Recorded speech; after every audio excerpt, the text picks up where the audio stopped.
Selamat datang kembali di Cerita dari Selatan, podcast kantor berita Antara yang selalu menghadirkan berita baik, berita informatif, dan juga mencerahkan. Kali ini kita mendatangkan narasumber yang sangat spesial, yaitu Kepala Lembaga Ilmu Pengetahuan Indonesia, Pak Handoko. Gimana kabarnya, Pak? Ya baik, terima kasih. Alhamdulillah Mas Apud. Kali ini kita masih membahas tentang COVID-19, Pak. Kan kita dengar bahwa COVID-19 ini alurnya mulai menurun, cuman dikhawatirkan ada gelombang-gelombang kedua. Cuman kita mendengar bahwa ada harapan baru, Pak, yang dibawa sama Lembaga Ilmu Pengetahuan Indonesia ini, bahwa ada informasi sudah ditemukan beberapa antivirus atau harapan baik yang sudah disampaikan juga ke Bapak Presiden. Ada yang bisa disampaikan nggak, Pak, ke Sobat Antara di rumah ini mengenai harapan baik itu, Pak?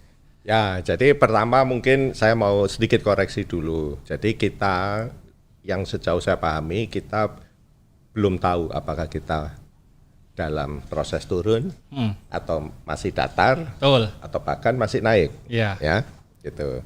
Karena pertambahan jumlah yang diuji, sampel klinis yang diuji itu semakin bertambah. Gitu ya. Jadi itu kita harus berhati-hati juga. Nah, dalam konteks itulah sebenarnya LIPI banyak bersama konsorsium riset COVID-19 ya di Kemristek BRIN, kami banyak melakukan berbagai upaya untuk mendukung dan memitigasi gitu ya, memitigasi apa yang apa yang akan terjadi dan apa rekayasa sosial dan rekayasa teknologi yang harus kita siapkan untuk itu, gitu ya, termasuk di situ mengembangkan obat tadi, mengembangkan vaksin, ya bersama-sama dengan teman-teman dari kampus dan lembaga riset yang lain tentu saja ya, termasuk alat-alat pendukung, ya alat-alat pendukung yang mungkin kelihatannya remeh-temeh, tetapi mungkin diperlukan, gitu, karena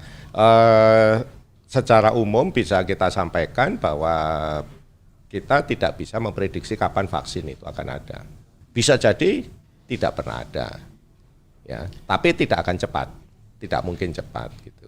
Jadi kita harus mempersiapkan kondisi normal yang baru, katanya new normal ya, bahwa kita akan harus hidup bersama COVID-19. Tapi sejauh ini LIPI sendiri sudah melakukan langkah seperti apa, Pak, untuk dalam mendalami antivirus atau bahkan menuju ke vaksin seperti ini? Ya, jadi pertama memang kami sama seperti Eijkman, kami juga melakukan uji sampel klinis ya. Jadi melakukan uji PCR untuk dari sampel-sampel klinis yang dari rumah sakit, khususnya yang dari sebagian dari Jakarta dan juga di sekitar Depok, Bogor, Cibinong. Ya, karena lokasi laboratorium kami yang besar untuk uji sampel itu ada di Cibinong. Nah, itu penting tidak hanya untuk membantu meningkatkan kapasitas diagnosa negara kita ini, ya, tetapi juga penting untuk mendapatkan sampelnya, gitu ya. Karena kalau nggak punya sampel, bagaimana mau melakukan riset, gitu ya. Betul. Ya, nah dengan memiliki sampel itulah kita bisa melakukan hampir semua riset yang terkait dengan penanganan COVID-19 ini. Yang pertama itu adalah kita tentu saja harus melakukan whole genome sequencing. Yang kalau Eijkman sudah melansir 7, UNER melansir 2, ya, tapi itu sama sekali tidak cukup ya, masih 7, 2 begitu tidak cukup. Jadi harus ada yang lain. Karena tanpa mengetahui susunan rantai dari virus itu, kita tidak bisa tahu ini virusnya sama tidak dengan yang di luar, begitu ya. Oke. Ya. Bisa jadi virus yang di luar ya, itu bisa berbeda bermutasi ya? kan? Iya, jangankan di luar ya. Kita harus tahu juga apakah virus yang di Papua yang ditransmisikan ke orang Papua itu sama dengan yang di Sumatera misalnya. Bisa jadi beda karena negara kita sedemikian luas ya. Dan itu sangat informasi awal yang sangat penting yang harus kita miliki untuk kita mengembangkan berbagai hal berikutnya ya, termasuk suplemen dan sebagainya. Itu juga salah satu upaya kita juga ya. Di lain sisi ya, tidak terkait langsung dengan virusnya, tapi di lain sisi karena kita tahu vaksin belum akan keluar ya, gitu. Pengalaman menunjukkan vaksin itu bisa belasan tahun gitu ya, dan belasan tahun tidak terjadi apa-apa juga, tidak muncul juga gitu ya. Misalnya vaksin HIV kan sampai sekarang nggak ada ya, gitu. Malaria apalagi ya sudah berpuluh tahun tidak pernah bisa kita buat ya, seluruh dunia loh itu. Ya, nah kita kan harus mempersiapkan juga kondisi di mana dan kemungkinan besar itu yang terjadi kan gitu tanpa vaksin itu. Nah disitulah ada upaya misalnya membuat suplemen ya imunomodulator untuk meningkatkan daya tahan tubuh dan sebagainya ya, karena orang harus hidup dengan tanpa vaksin ya, harus hidup dengan virusnya gitu ya. Seperti kita ada influenza, ada ini kan ya, influenza kan juga virus juga. Ya malaria juga sama kan, tapi kita ya tetap hidup biasa kan gitu ya. Tapi ya kita sudah tahu bagaimana melakukan pencegahan meskipun kita nggak punya vaksinnya ya. Nah ini yang harus kita lakukan juga di lain sisi ya, selain untuk menciptakan obat yang langsung ya bisa membunuh virus itu ataupun vaksin gitu. Tapi kalau untuk antivirus sendiri, LIPI sendiri sudah sejauh apa Pak untuk concern, untuk fokus terhadap penelitian ini?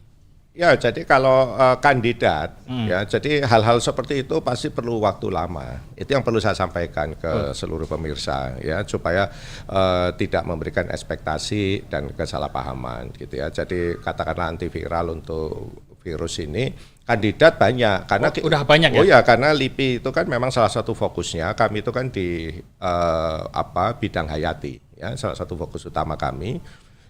Kami melakukan mulai dari eksplorasi ya biodiversity Indonesia itu negara biodiversity terbesar ya di dunia ya, kalau dengan lautnya ya nomor 1 di dunia, sehingga kita punya potensi banyak sumber daya alam biodiversity Indonesia yang bisa diekstrak senyawanya ya. Nah kami itu sudah punya banyak database ekstrak ya, sehingga tinggal dicari. Nah itu beberapa kandidat itu yang sekarang sedang diteliti lebih lanjut untuk menjadi antivirus juga misalnya ya. Ada berapa kandidat Pak kira-kira untuk antivirus ini? Waduh, kalau yang saya tahu yang sekarang yang paling maju itu yang ketepeng Cina ya, kalau nggak salah ya. Ketepeng Cina. Saya juga belum tahu itu ketepeng Cina itu kayak apa pokoknya. Belum sempat lihat ya. Saya nggak begitu tahu juga, tapi itu dari salah satu pusat penelitian kami, pusat penelitian kimia ya, itu mencoba itu. Tapi belum masuk uji klinis loh ya. Jadi prosesnya itu panjang begitu ya. Karena ini kan terkait obat, terkait sesuatu yang dimasukkan ke tubuh manusia ya, sehingga pasti punya risiko. Jadi pengujian itu memang harus dilakukan sesuai prosedur standar secara full ya, karena demi keamanan juga. Tapi dengar-dengar ya. Pak Handoko udah ngobrol sama Pak Presiden ya? Ya tidak, kita kan dalam satu konsorsium ya, bersama-sama dengan Pak Menristek. Kita tadi pagi itu kita bersama Pak Presiden itu virtual ya, itu melakukan peluncuran berbagai produk riset hasil konsorsium ya. Nah, yang diobrolin apa tuh Pak sama Pak Presiden? Ya jadi intinya Pak Presiden banyak mendukung ya upaya teman-teman kita ya, peneliti, dosen, perekayasa untuk mencari berbagai temuan baru yang bisa berujung pada inovasi ya. Jadi yang menjadi produk yang bisa langsung dimanfaatkan khususnya yang terkait dengan COVID-19 ini, mulai dari ventilator, test kit ya kan, kemudian untuk rapid test juga gitu, dan juga untuk sterilisasi, misalnya memakai sinar UVC, memakai ozon dan sebagainya ya, gitu. Sampai gimana bikin gagang pintu yang orang bisa buka tanpa harus megang, gitu misalnya ya. Tapi kalau gitu. Hal-hal yang sampai sesimpel itu ya. Tapi kalau pintunya yang bulat itu gimana Pak nanti? Oh itu ada itu. Ada juga. Ada. Dia tinggal dicolokin begitu. Ya bisa pintu yang bulat, bisa pintu yang biasa. Berarti memang penelitiannya sangat istilahnya detail ya Pak, dari mulai hal yang karena memang dampak COVID-19 ini kan sangat kompleks ya, multidimensi, kompleks ya kan, mengubah semua ya paradigma lifestyle kita. Iya benar. Ya kan? Jadi gaya hidup baru ya Pak. Oh iya, beneran baru ini. Kesehatan itu gaya hidup baru. Nah ngomong-ngomong mengenai kandidat tadi itu Pak, apakah diantaranya itu memang banyak mengandung rempah Indonesia yang diteliti? Saya tidak bicara rempah karena tapi yang saya sampaikan adalah bahan yang berasal dari biodiversity lokal Indonesia. Ya, seperti ketapeng Cina tadi kan biodiversity lokal ya. Kalau yang suplemen lebih banyak lagi ya. Gitu nanti mungkin Pak Masteria, Dr. Masteria salah satu peneliti terbaik kita akan menyampaikan itu ya. Gitu. Jadi banyak sekali. Tapi itu tidak selalu harus rempah ya. Ya. Kalau selama ini kan soalnya masyarakat banyak sekali punya harapan bahwa rempah-rempah Indonesia itu memiliki khasiat yang tinggi. Tetapi itu saya perlu sampaikan bahwa sebaiknya itu memang mengkonsumsi sesuatu yang sudah teruji ya oleh teman-teman kita, para peneliti kita yang memang ilmunya ada di situ ya. Karena apapun ya yang kita jadikan asupan itu ada efek sampingannya. Jadi kalau memang belum teruji jangan gegabah untuk memanfaatkan secara intensif lah ya gitu. Kalau sekali-kali minum ya nggak apa-apa begitu ya. Jamu aja Pak. Iya. Itu lokal ya berarti. Iya. Terus ada informasi gini kan Pak bahwa Amerika, China dan negara lain itu sudah mereka mendeklar bahwa masing-masing siap meluncurkan hasil vaksin yang uji coba. Nah, bahwa ilmuwan mereka mengklaim bahwa beberapa temuan sudah mulai langkah awal ditemukan. Nah, kalau di Indonesia sendiri, apakah penelitian juga akan mengarah seperti Amerika dan China untuk menemukan produksi massal seperti itu? Oh ya, intinya semua sama lah gitu ya. Tetapi ya itu tadi kalau negaranya mengklaim, setahu saya belum ada lah ya pasti. Tetapi yang ada itu ada klaim dari peneliti yang terafiliasi dengan industri. Dari negara tersebut itu banyak ya. Makanya itu yang tadi saya sampaikan, semua harus berhati-hati, semua harus dengan kepala dingin melihat itu ya. Jadi sebelum secara resmi itu mendapatkan izin, mendapatkan approval dari pihak yang berwenang ya, dari negara manapun loh ya. Karena prosesnya panjang ya. Suplemen saja panjang gitu ya, apalagi obat, apalagi vaksin gitu ya. Jamu saja cukup panjang loh ya. Itu prosesnya ya. Pak Handoko, kalau boleh kita tanya dan share, sebenarnya apa sih Pak kendala mengenai penelitian mengenai COVID-19 ini sehingga ada yang lama, ada yang terlambat? Apakah kendalanya di dana kah atau memang sumber dayanya atau sampelnya seperti apa?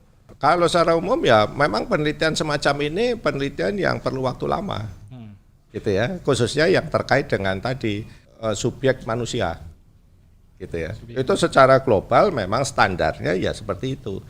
Jadi misalnya nih yang dilakukan teman-teman kami di Rumah Sakit Wisma Atlet melakukan uji klinis untuk suplemen loh ya, bukan obat ya, suplemen.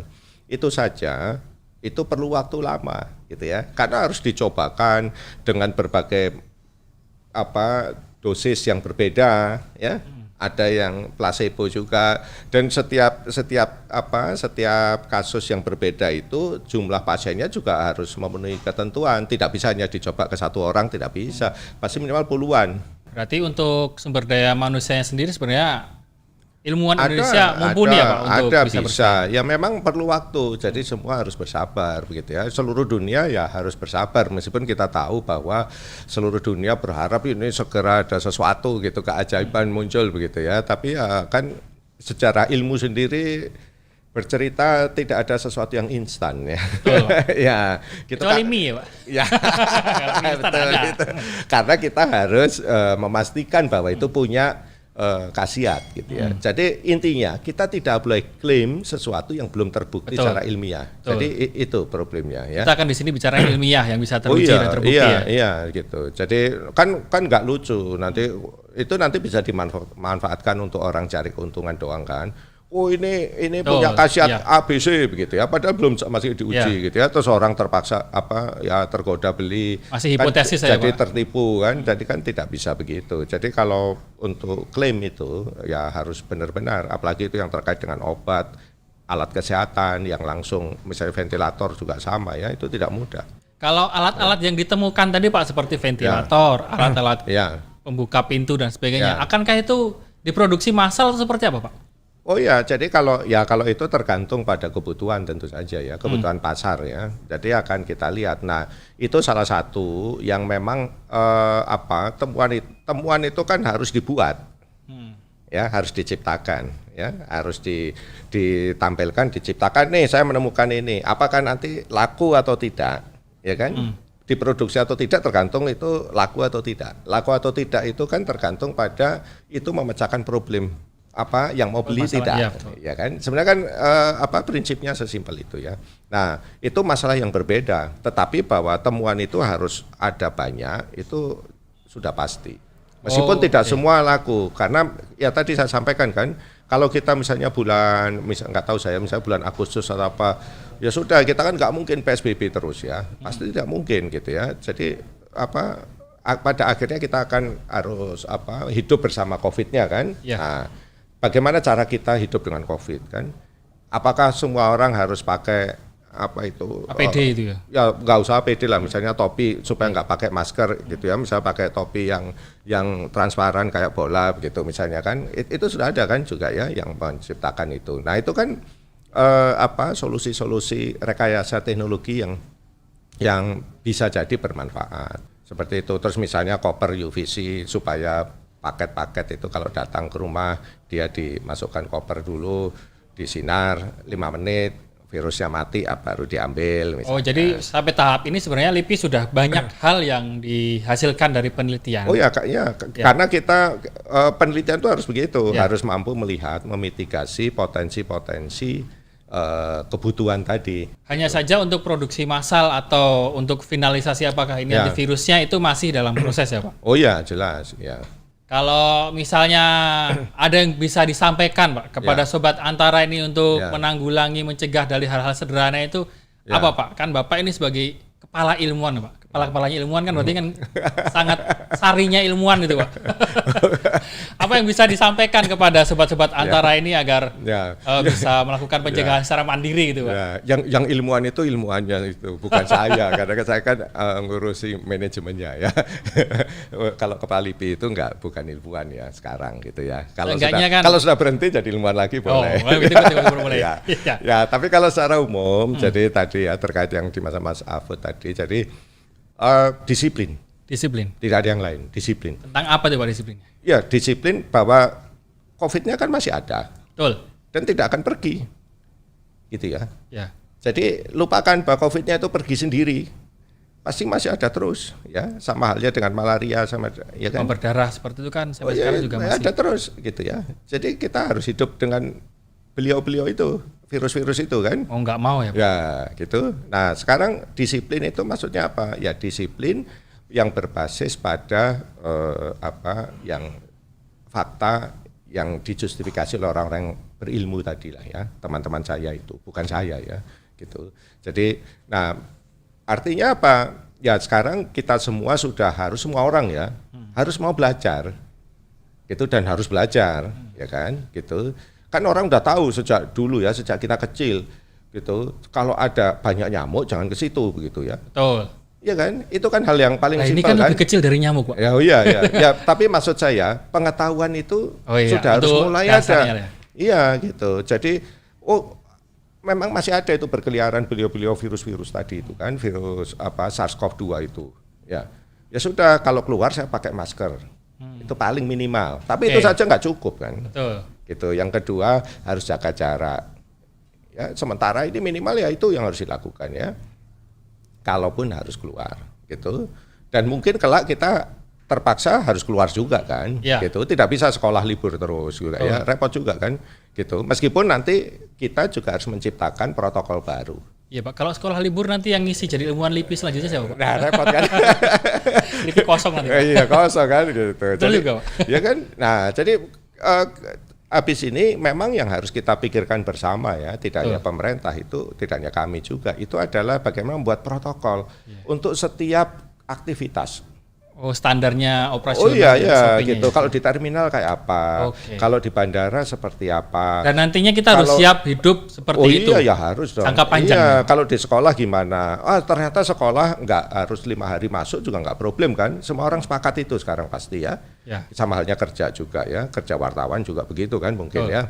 Nah kalau nggak 5 hari masuk, misalnya apakah kita bikin sehari atau 2 hari masuk, misalnya ya? Artinya, tapi di satu kelas hanya isi 10 orang, misalnya ya, gitu. Nah ini kan harus diciptakan, harus ditetapkan, ya kan, gitu. Dan kemudian disampaikan ke semuanya untuk diimplementasikan sedisiplin mungkin gitu.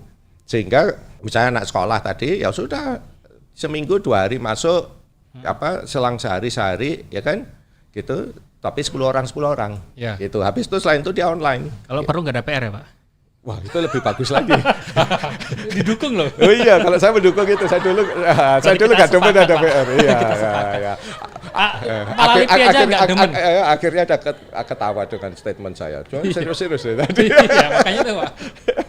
Kepala LIPI aja nggak suka mengerjakan PR, akhirnya jadi kepala LIPI ya. Oh iya. Jadi yang lain jangan patah semangat Sobat Antara, banyak kesempatan. Kalau boleh ada PR, tapi jangan banyak gitu ya. Kalau kebanyakan tuh membelenggu kreativitas, nggak jadi peneliti. Gitu.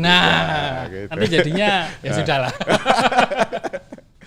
Baik Pak Handoko, terima kasih atas kesempatannya untuk mampir ke kantor Berita Antara. Pak Handoko, tadi Sobat Antara sempat menyinggung bahwa ada peneliti yang akan juga menyampaikan di kantor Berita Antara di Cerita dari Selatan kali ini.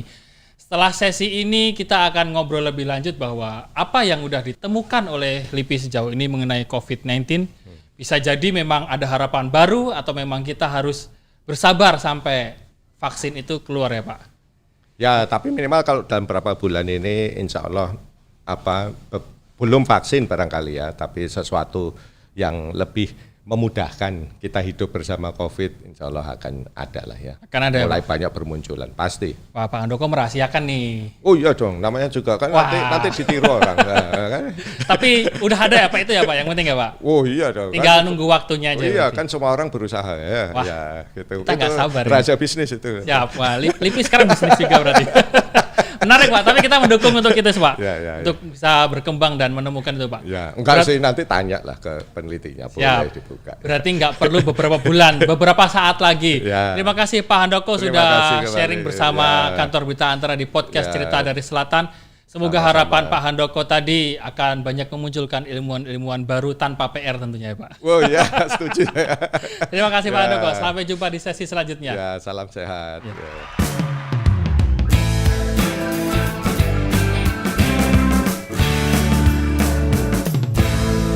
Presiden sudah mengumumkan bahwa ada temuan baru atau harapan baru mengenai COVID-19.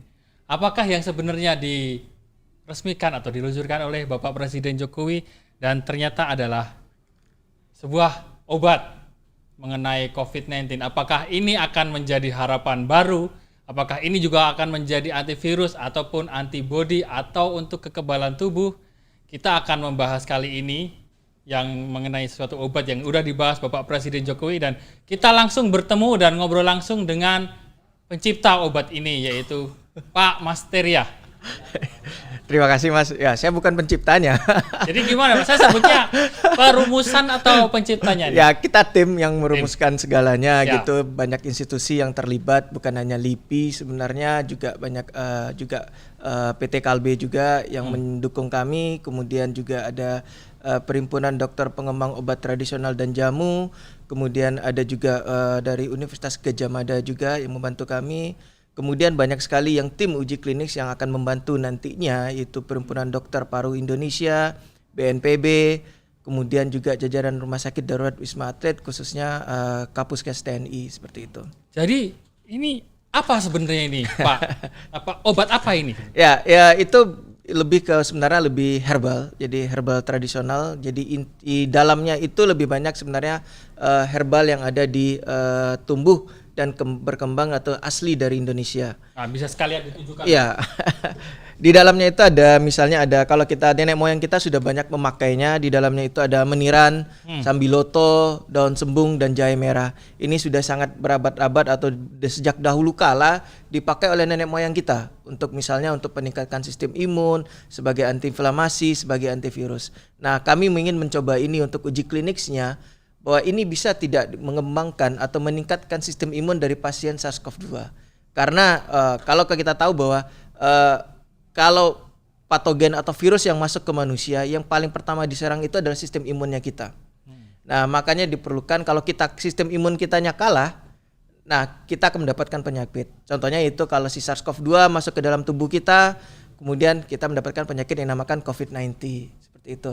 Nah, di dalamnya pasti dia selalu menyerang sistem imun di tubuh kita. Nah, dibutuhkan atau tambahan tenaga atau tambahan bala bantuan. Nah, bala bantuannya itu adalah misalnya seperti suplemen, vitamin, dan obat herbal. Nah, inilah kami mengharapkan nantinya obat herbal atau suplemen yang kami ciptakan ini atau kami uji cobakan ini bersama-sama nanti bisa meningkatkan sistem imun pasien SARS-CoV-2 atau pasien COVID-19.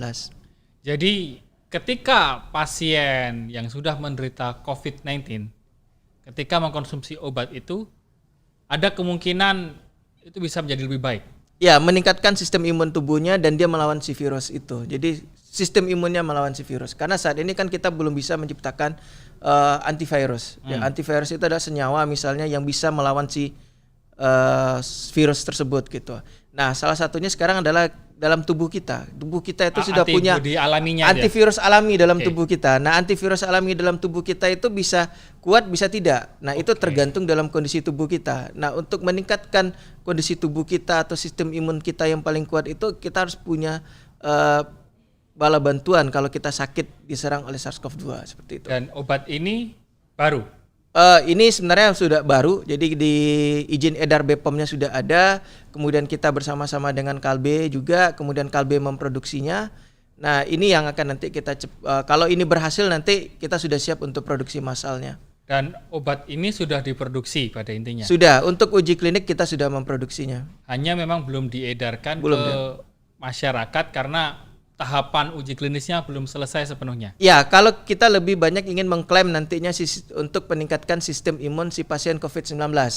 Nah, makanya kita melakukan uji klinik dulu. Nah, kalau uji klinik selesai dan hasilnya bagus dan ya hampir bisa menyembuhkan pasien COVID-19, ya nanti itu akan kita klaim sebagai herbal untuk meningkatkan sistem imun pasien COVID-19 seperti itu. Kapan itu bisa diproduksi massal, Pak? Kalau produksi massalnya sebenarnya kita sudah bisa. Nah, yang paling perlu kita kerjakan saat ini adalah klaimnya. Jadi klaimnya itu apakah ini nantinya bisa meningkatkan sistem imun pasien COVID-19. Nah, itu dibutuhkan uji klinik. Jadi kita tidak bisa saat ini misalnya tanaman obat herbal ini dia bisa membunuh ini. Tapi itu cuman hanya in vitro atau dan in vivo. Tahap terakhirnya adalah uji klinik untuk dibuktikan dalam benar-benar bisa menyembuhkan pasien COVID-19 seperti itu. Untuk membuktikan itu butuh berapa lama? Tergantung berapa jumlah pasiennya. Jadi tergantung juga apakah kita sudah bisa merekrut dengan jumlah pasien yang sesuai dengan protokolnya kita. Jadi kita saat ini akan merekrut sekitar 90 pasien. Jadi itu ada kontrolnya juga pasiennya, ada pasien kontrol tanpa pemberian ini obat, ini suplemen herbal, dan juga pasien dengan bantuan si suplemen herbal ini. Nah, ini kita lihat nantinya apakah dengan bantuan suplemen herbal ini sistem imunnya naik dan penyembuhannya cepat gitu. Dan dia bisa menyembuhkan pasien COVID-19 dibandingkan tanpa obat ini atau tanpa suplemen ini gitu. Nah, ini nantilah regulasi atau regulatornya Badan POM nanti yang akan membuktikannya gitu. Ini akan dilepas di pasaran dan bisa dijual bebas nantinya kalau memang sudah? Iya, pasti. Kalau boleh tahu kisaran berapa Pak harganya? saya belum nggak tahu itu harganya. Nggak tahu ya? Belum. Karena cukup banyak Pak yang menderita COVID-19 ini. Ya, kalau ini herbal pasti murah ini. Murah ya? Iya, herbal pasti murah. Ini kan bukan bahan impor. Ini adalah bahan dari tanaman asli kita yang sudah turun-temurun dipastikan terjangkau lah harganya. Iya, dipastikan terjangkau. Jadi orang nggak panik duluan. Ketika ini sudah ada hasilnya bahwa ini bisa menyembuhkan, paling tidak meningkatkan daya tahan tubuh. Ini bisa dikonsumsi oleh orang yang menderita COVID atau bisa juga orang sehat mengkonsumsi ini agar terhindar dari COVID-19 ini. Ya, kalau di orang sehat bisa saja mengkonsumsi ini karena ini klaimnya adalah untuk meningkatkan sistem imun. Nah, seperti itu. Nah, tetapi kita saat ini memang itu yang saya sebutkan tadi, kita fokus saat ini adalah ke pasien COVID-19-nya dulu nanti. Kalau memang ini sudah diproduksi ya atau sudah bagus ya kita utamakan nantinya ke pasien COVID-19 dulu seperti itu. Dulu prosesnya gimana Pak penelitian itu? Ini kita kerjasama dengan perusahaan Kalbe gitu, kita menstudi literaturkannya, kita lihat apa klaim yang pernah sudah ada secara literatur, in vitro, in vivo, molecular docking dan segalanya kita padukan, kita bikin formulasi, kita diskusikan dan langsung industri yang langsung bergerak untuk mengerjakannya seperti itu. Berapa lama untuk meneliti ini bisa menjadi potensi atau istilahnya calon-calon kandidat obat dari COVID-19? Ya, formulasinya kan ini bahan-bahannya sudah ada standarisasinya semuanya. Jadi perusahaan yang seperti Kalbe itu mereka sudah punya standarisasinya, atau perusahaan CPOTB itu sudah punya standarisasi atau ekstraktor standarnya. Kita hanya memformulasikannya saat ini, dan formulasi itulah nanti yang kita kerjakan sama-sama dengan para peneliti. Nah inilah ya kira-kira ya pasti kalau untuk kita melihat ini lihat mengklaimisinya dari awal sampai proses ini kita melakukan sampai proses bulan Februari yang lalu. Februari gitu. Ya dari Februari yang lalu kita proses semuanya, kita studi literaturkan dan kita melihat diskusi dengan bersama teman-teman mana yang bisa kita kombinasikan dari obat herbal ini gitu. Berarti Pak Masteria sendiri ketika menguji ini pegang sampel virus COVID-19 itu sendiri? Oh enggak, ini kita enggak belum kita uji ke virus karena ini sistem imun. Ini sistem imun, belum ke antivirus gitu. Nah, kalau ketika obat ini ditemukan dan udah diproduksi massal paling kira-kira mungkin beberapa bulan lagi ya atau itu selesai? Ya, kalau kita harapkan uji klinik ini selesainya Agustus. Agustus. Ya. Oke. Kita harapkan Agustus sudah selesai. Itu yang saya tunggu, Pak. Jawaban yang keluar bahwa obat ini bisa diproduksi selesai itu Agustus seperti itu. Uji kliniknya ya. Uji kliniknya ya. kita harapkan Agustus ini selesai. Itu kan saya bilang tergantung berapa jumlah rekrutmen pasiennya. Karena itu banyak lagi analisis data yang kita kerjakan, banyak lagi standar parameter yang kita kerjakan. Kita harus mereport lagi ke BPOM nantinya dengan hasil yang kita kerjakan, dan timnya juga sangat besar, Mas. Jadi timnya itu ada sekitar 60 sampai 50 tim. 50 tim? Ya. Satu tim terdiri berapa? Satu tim itu maksud saya anggotanya. Anggotanya 50 orang. Jadi ada tim dokter umum, tim dokter paru, ada yang dibantu oleh Perhimpunan Dokter Paru Indonesia yang untuk uji kliniknya. Kemudian ada tim dokter umum, gabungan dari TNI dan sipil, dari ID. Kemudian yang kita minta bantuan. Kemudian ada Pak Apoteker, perawat dan segalanya. Jadi uji klinik yang SARS-CoV-2 pasien COVID-19 ini tidak sesimpel dengan uji klinik biasanya. Oke. Karena memang proteksi bagi si dokternya itu diperlukan juga, proteksi dari si pasiennya itu, perawatnya itu diperlukan juga. Jadi maka dibutuhkan tim yang besar untuk ini. Gitu. Jadi pada dasarnya nantinya perkembangan virus ini penanganannya seperti demam berdarah itu ya Pak, bahwa vaksinnya belum ditemukan, tapi yang bisa dilakukan adalah menstabilkan melawannya dengan sistem imun kita gitu. Bahannya itu apakah hanya ada di Indonesia? Kalau ini bahannya di nenek moyang kita sudah banyak dipakai, dan di Malaysia juga pasti ada, di kawasan Asia Tenggara Selatan pasti ada juga gitu. Ada berapa banyak sih Pak kandungan alami yang istilahnya di kandungan inti yang dicampurkan dalam? Kalau ini berbentuk ekstrak tanaman herbal Indonesia itu yang saya sebutkan tadi, ada jahe merah, sambiloto, ada daun ada meniran dan daun sembung seperti itu. Jadi keempat itu, dan dari keempat itu mereka punya komponen senyawa yang berbeda seperti itu. Nah itulah nantinya harapannya, misalnya kalau ini berhasil nantinya untuk meningkatkan sistem imun, kita tidak tahu apakah senyawa yang di dalam herbal ini juga berfungsi untuk membunuh si virus. Nah ini juga nanti akan kita teliti sebagai jangka panjangnya kita nantinya seperti itu. Jadi memang klaim awalnya kita yang harus kita kerjakan itu adalah meningkatkan sistem imun, karena ini adalah pencegahan jangka pendek gitu. Nah kalau nantinya ini berhasil, sistem kita bisa uji klinik kita berhasil, nanti kita lihat nantinya apakah ini karena si herbalnya bisa membunuh si virus, apakah dengan ini si sistem imunnya meningkat karena ada senyawa itu meningkatkan sistem imun. Itu nanti akan kita lihat, kaji lagi untuk mekanismenya seperti itu. Ada batasan usia untuk mengkonsumsi obat ini mungkin? Oh iya, pasti tidak anak-anak dulu, karena untuk uji klinik kita tidak anak-anak. Jadi kalau saya berbicara mengenai uji klinik ya dulu karena ini nanti yang akan kita kerjakan. Ya memang nanti ada kriteria inklusi dan eksklusinya nantinya yang untuk kita kerjakan di uji klinik ya, termasuk anak-anak itu tidak kita masukkan ke dalam subjek yang kita uji klinikan gitu. Ini uji kliniknya kepada 90 pasien ya? Iya. COVID-19 yang ada di Wisma Atlet. Iya. Dimulai kapan nih Pak? Kita lagi persiapan. lagi mensinergikan segala pihak. Kami baru kemarin kami sudah ke Wisma Atlet berdiskusi dengan tim dokter yang ada di sana. Ya, kita akan lagi persiapan yang matang karena itu saya bilang tadi bahwa ini berbeda sekali dengan uji klinik yang obat-obat lain karena yang melawan kita adalah si virus. Nah, bisa membahayakan si dokter juga, bisa membahayakan si perawat juga. Nah, ini teknis-teknis keamanan yang kita diskusikan. Bagaimana proses pemberian si obatnya ke pasiennya seperti itu. Jadi ini yang akan kita matangkan ya. Saya harapkan nanti ya sekitar setelah Lebaran kita sudah mulai untuk pengerjaannya ini. Setelah Lebaran ya. Dan perlu prosesnya paling enggak sampai selesai itu Agustus itu ya. Untuk analisa datanya, ya kalau saya harapkan sih maksimal untuk uji klinik sih 50 hari. Ini perkiraan kita. Dengan jumlah pasien yang banyak di Rumah Sakit Darurat Wisma Atlet ya.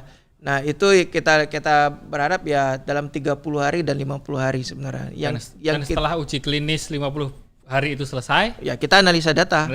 Iya, analisa data, nanti ada BPOM melihat keakuratan datanya kita, apakah data kita ini benar atau salah gitu. Karena kan ada beberapa protokol parameter yang harus kita ujikan dan regulasinya dan itu adalah BPOM di Indonesia seperti itu. Dan setelah BPOM selesai baru bisa diproduksi massal. Kalau mereka mengatakan bahwa klaimisasinya kita terbukti.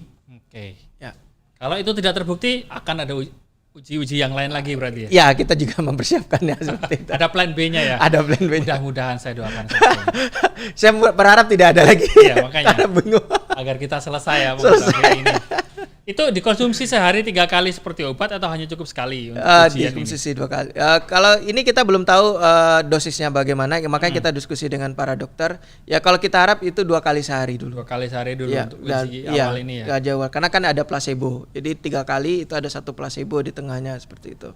Baik Pak Masteria. Ini apaan tadi? Saya mencet ini. Ada iklan.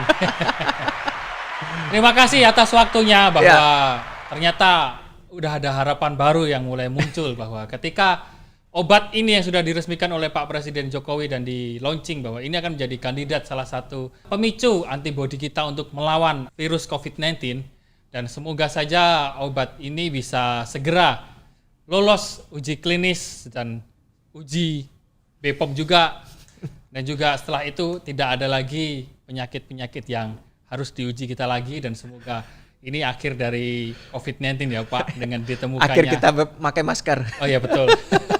Tidak menjadi berlama-lama lagi. Terima kasih waktunya Pak Masteria atas kunjungannya ke kantor Berita Antara. Dan semoga nanti ke depannya banyak lagi penemuan yang lebih hebat muncul dari ilmuwan Indonesia. Amin. Sobat Antara, demikian podcast cerita dari Selatan kali ini dan menampilkan Pak Masteria sebagai harapan baru dari Indonesia dalam menemukan obat-obat atau vitamin antibody untuk melawan COVID-19 ini. Terima kasih atas waktunya. Tetap baca terus Antara News dan saksikan podcast-podcast yang lain dari kantor Berita Antara. Terima kasih Pak Masteria. banyak Mas. Assalamualaikum warahmatullahi wabarakatuh. Waalaikumsalam warahmatullahi wabarakatuh.